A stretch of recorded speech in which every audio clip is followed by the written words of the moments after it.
अपघातात एका जवानाचा मृत्यू झाला आणि काही तासांतच त्यांच्या घरात चिमुकल्या कन्येचा जन्म झाला. एकीकडे आनंद तर दुसरीकडे शोक या घटनेने संपूर्ण समाजमन हादरून गेला आहे.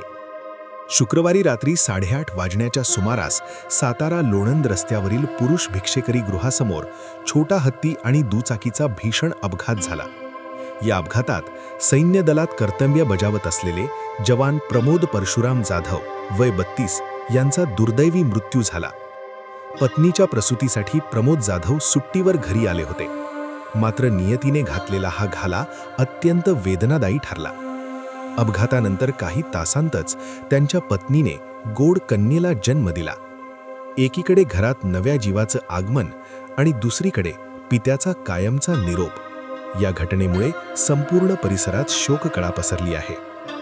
दुचाकीवरून जात असताना छोटा हत्ती या वाहनाने प्रमोद जाधव यांच्या दुचाकीला जोरदार धडक दिली. या धडकेत त्यांच्या डोक्याला व पायाला गंभीर दुखापत झाली.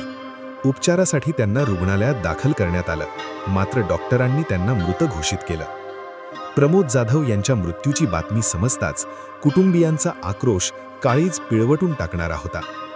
देशसेवेसाठी आयुष्य वाहून घेतलेल्या या जवानाच्या जाण्याने सातारा जिल्हा हळहळ व्यक्त करत आहे.